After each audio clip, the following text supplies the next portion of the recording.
안녕하세요. 도시계획연구소의 이혜리 소장입니다. 투자를 하시든 아니면 투자가 아닌 매집장만을 하시든 대책들이 나오게 되면 우리가 상식적으로 알고 있어야 하는 것들이 있습니다. 2025년을 돌아보면서 큰 이슈가 됐던 정책이 있습니다. 6월 27일 날 나왔던 627과 그리고 10월 15일 날 나왔던 1915 부동산 규제 정책인데요. 그 부분에 대해서 많은 질문을 하셨던 베스트 5를 한번 알아볼까 합니다. 저는 1주택자인데 전세 자금 대출을 받을 때 불이익이 있나요? 불이익이라기보다는 제한 상황이 있느냐라고 좀 질문을 하시는 게 맞는데, 네, 있습니다. 지금 여러분이 아시는 바와 같이 대출 규제 부분이 있는데, 대출이 담보대출에 대한 규제가 가장 강력하긴 합니다만, 우리가 주택이 이미 하나 있으면서 전세 대출을 받는 것이잖아요. 그러니 당연히 규제가 있습니다. 제한 사항이라고 한다고 하면 가장 큰 게 바로 DSR 적용. 사실 전세대출은 별도고 담보대출이나 이런 부분에 있어서만 DSR 적용을 했습니다. 부채에 대한 부분을 상환할 수 있는 능력이 DSR이지 않습니까?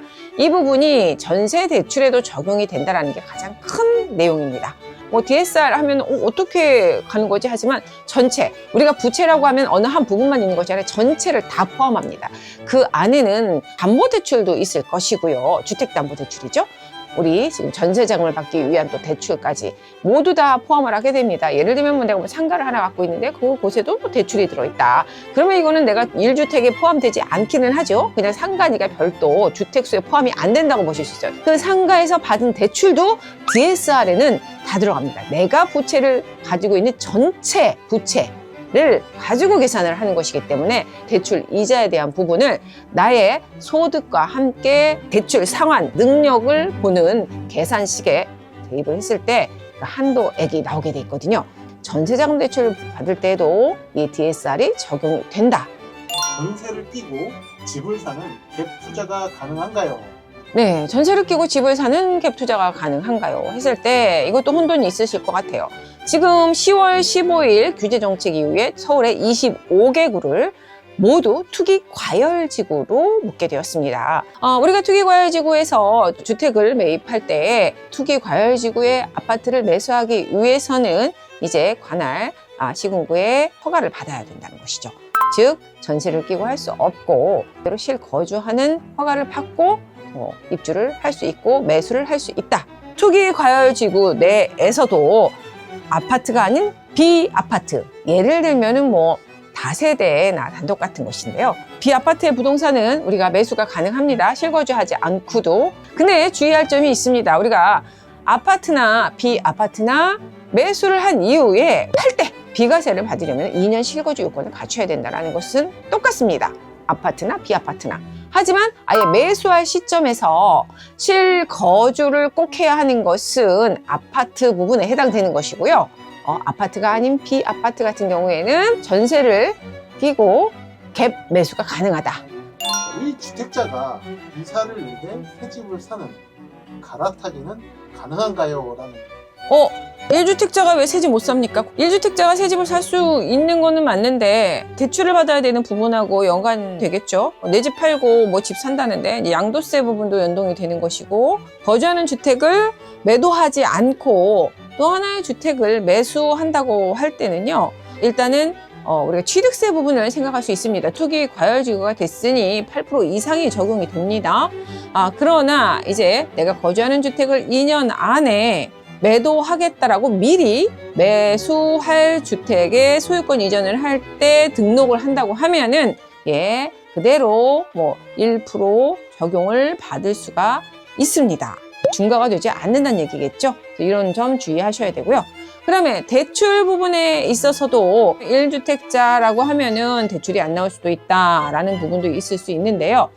일단은 대출을 실행한다 하면은 이제 투기 과열지구니까 40%까지 받을 수 있다 했을 때 1주택을 6개월 안에 매도한다라는 조건 하에 40% 대출을 받아서 또 매수를 할 수가 있습니다.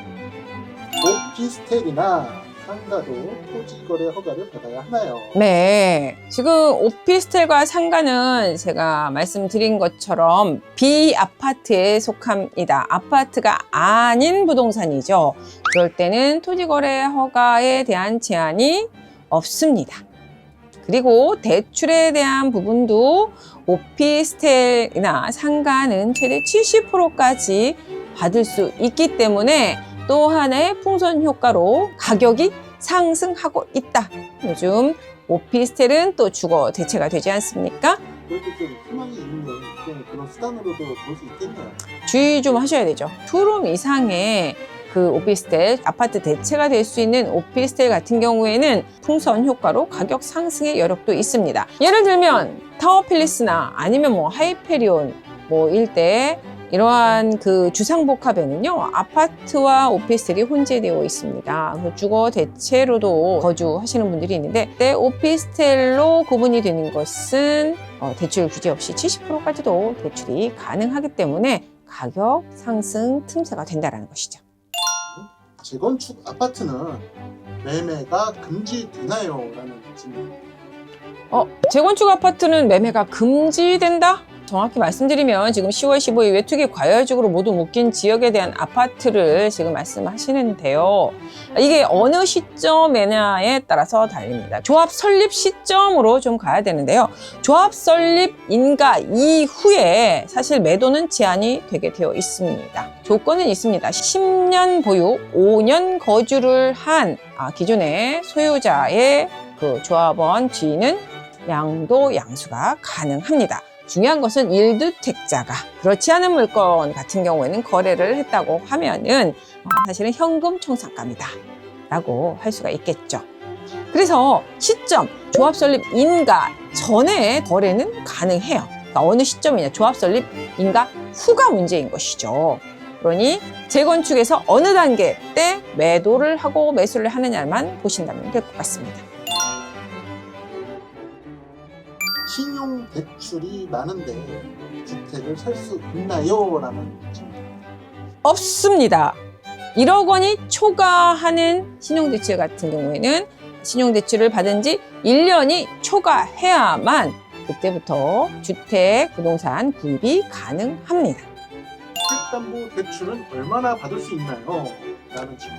주택담보대출 얼마나 받을 수 있느냐? 아주 명료해졌습니다. 우리가 가격대별로 주택의 가격대별로 대출의 금액이 정해져 있다.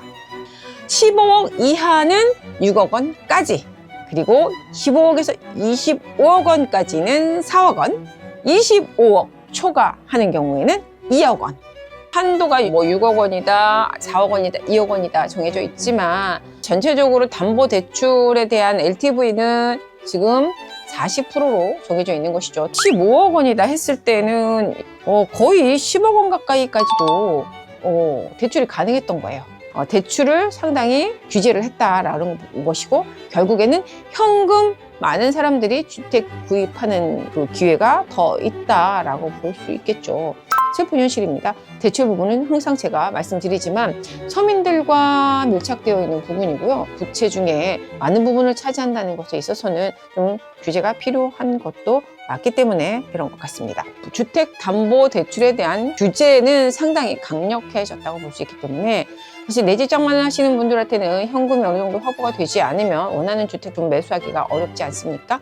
2026년 여전히 주택 구입하는데 노력하셔야 됩니다. 왜냐하면 가격 상승에 대한 부분은 열려 있기 때문에 여러 가지 공급 물량이라든가 금리 부분이라든가 알아볼 것들이 많이 있지만 지금은 간략하게 말씀드릴게요. 그래서 주택 구입을 하시려고 하고 어느 정도 자금이 된다면은 이 규제선 내에서라도 주택 구입을 하시는 게 맞습니다. 여러분 1015 규제 정책 이후에 어떤 궁금했던 상황들이 해소가 되셨는지 모르겠습니다. 2026년 얼마 남지 않았는데요. 1월 달에 또 공급 대책이 나온다고 하니까 어떤 내용들이 나올지 눈여겨보시고요. 이러한 시그널은 공급의 부재 속에 있다는 것을 아셔야 합니다. 잠시 어떤 대출 규제로 수요 억제 정책으로 응급 상황들을 살짝 막아놨다고 한다면 상승의 폭을 줄여보겠다는 것이죠. 하지만 원론적으로는 주택 공급의 부족으로 인한 가격 상승이기 때문에 당연히 공급 대책이 나와줘야 하고요. 그렇다면 한동안은 주거 공급에 대한 부분, 내년, 후년 어떻게 진행이 되는지에 대해서는 차후에 제가 좀 더 자세히 말씀을 드릴게요. 다음 시간에도 좋은 정보와 함께 만나보실 수 있었으면 좋겠습니다. 네, 감사합니다.